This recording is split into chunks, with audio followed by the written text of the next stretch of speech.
two speakers to come up onto the stage. We're going to have about 15 minutes of discussion before we go to a break at 3 p.m. If any of you does have a question, there is a microphone down in front of the set of stairs over here, so you're welcome to make your way to that microphone. And I will try and keep an eye on you to make sure that you're ready to ask that question. But for the time being, I'll join the speakers over here.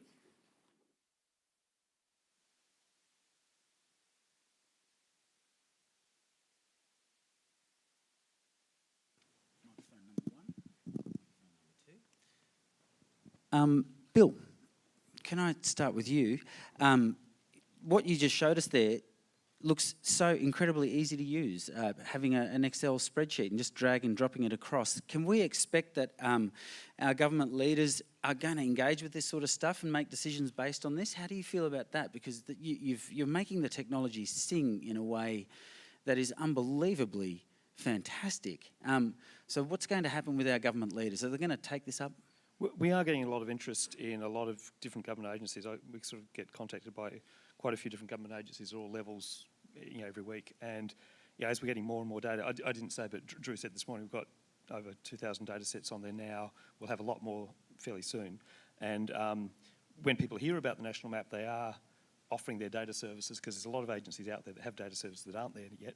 And as we get more and more there, then you get more and more evidence for policy. And we're not there yet. This is the first, it hasn't even been launched yet. National Map will actually be launched very shortly as a proper official government service.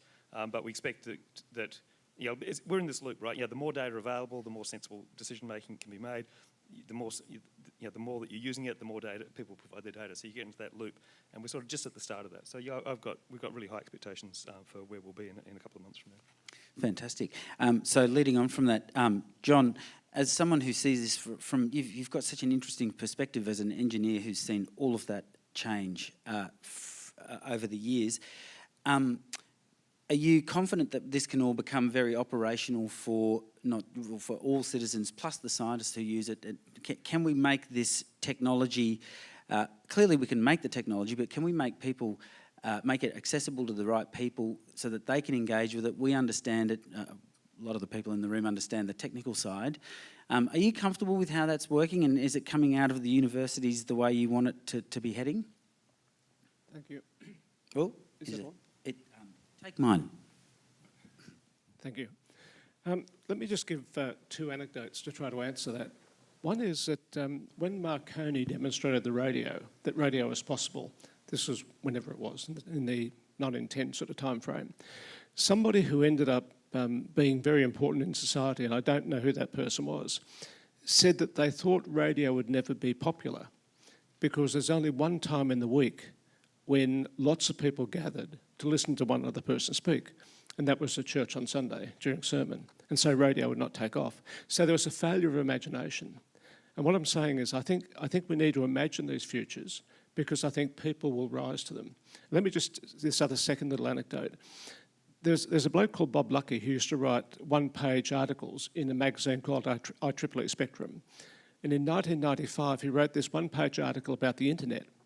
And he said the internet is so good that it couldn't have been invented on the Earth.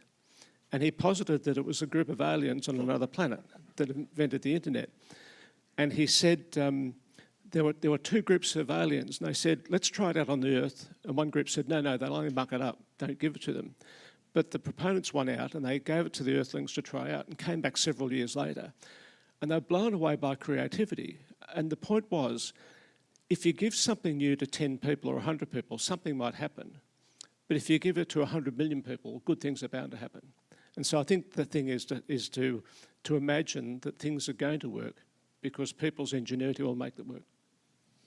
That's a good analogy. We have a question from one of our other speakers. Jonathan, would you like to ask your question? Is the microphone on?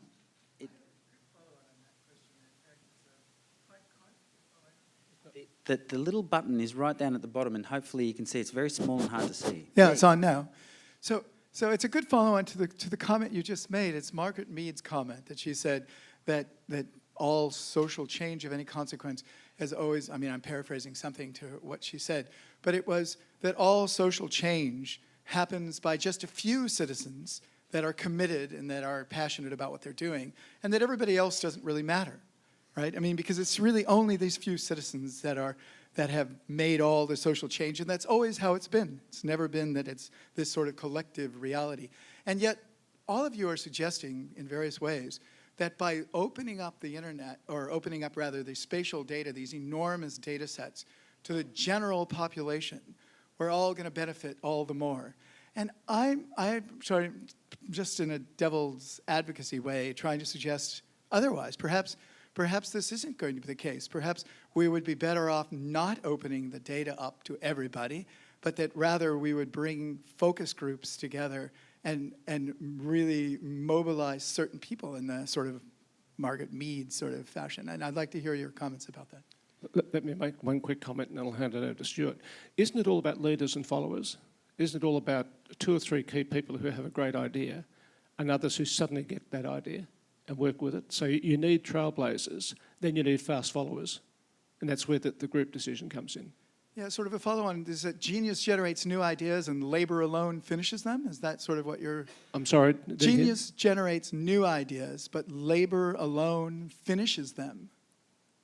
Yes, I guess so. But I think it's more than labour. It's labour and ingenuity as well. But I think it's there are people who have brilliant ideas and people who have good ideas. I think it's a collection of the lot that come together.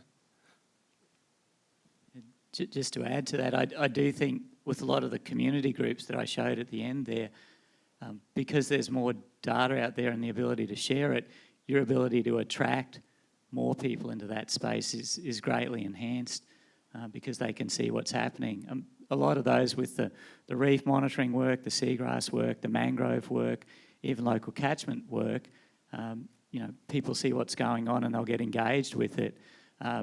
One slide I didn't show, which is a US example from the eBird survey, was looking at understanding changes, in this case in birds, from millions of volunteer records.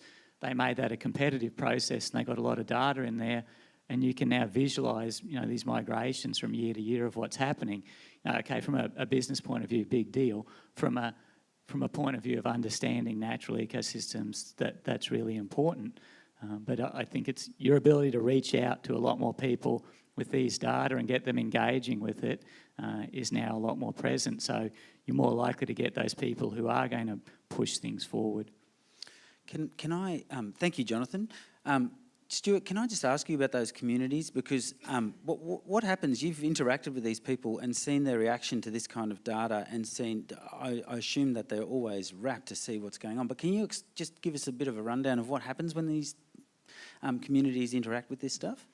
So traditionally, a lot of these communities are going out because they have an attachment to where they live or where they work or what they do, and they'll go out and, as an example, so Seagrass Watch, which is a program which started in Queensland, where they came up with a program where people go out and measure how much seagrass is there. And that was fine, and people got involved. But once you were able to put the data online, that's great. They could see it changing over time. And when you looked at it together, you could see changes over an area. The next step is, okay, you've looked at one point, what's happening over the bigger area, like the area around Townsville or Moreton Bay. And when you look at their data in relation to the satellite imagery or the aerial photography, they can see what's going on. And we're actually able to use that to help with some of our work to help build some of the algorithms and check them now. I mean, there's a fair debate about citizen science and that if people are collecting data themselves on their phones, well, it's crap, you can't use it, etc. Well, I think we're well past that point now. There's so many people who collect data, and if you've got systems in place, you can check it, and it will make people be more aware and use it more too. It's a good example, the Moreton Bay Seagrass project. I mean, after the recent floods, which everyone here would remember, we went out there with some scientists and looked at the amount of seagrass cover, and it struck me that most people in Brisbane maybe have no idea of the extent of what's out there. So for the first time, maybe that helps. But what kind of measurements are these people taking, sorry?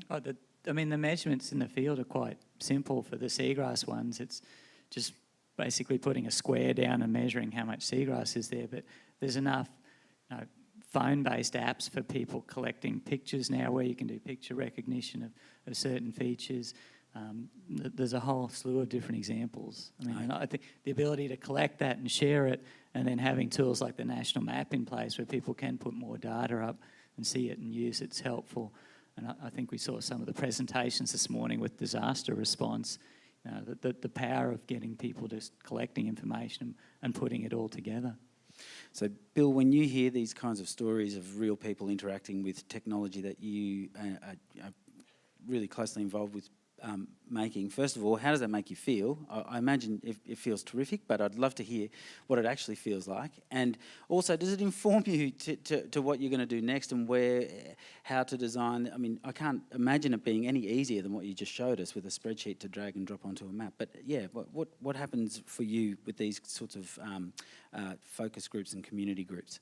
So at the moment, we don't have any sort of specific support for community groups. But by the way, dragging stuff onto the national map, that stays on your desktop at the moment. And you can share it.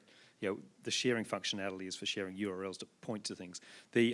What we do want, in fact, the only example at the moment on the national map that I know of, there could be others, but where there's community contributed data is the mobile black spots I showed.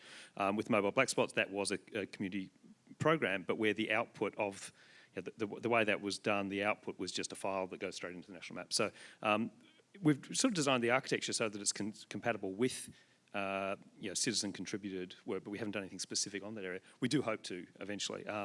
And by the way, we do allow, you can switch the base map onto OpenStreetMaps. You can get a lot of OpenStreetMaps data in there. So there's a lot of community contributed data that's available through the national map, but nothing sort of specific at the moment. I mean, the main purpose of the national map initially is very much government agency data.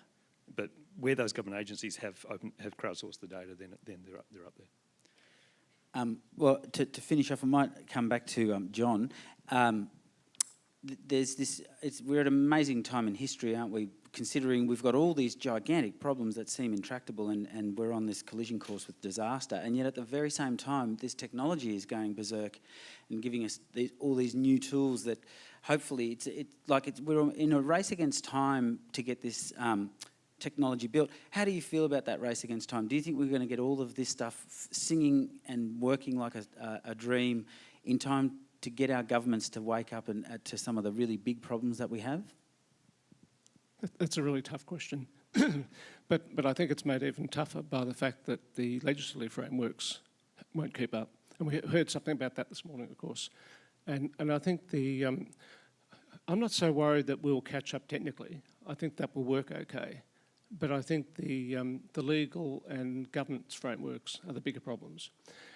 Can I just answer the previous question again? The one about the very few people making significant breakthroughs was really a good one, and I just thought about that during the last few minutes.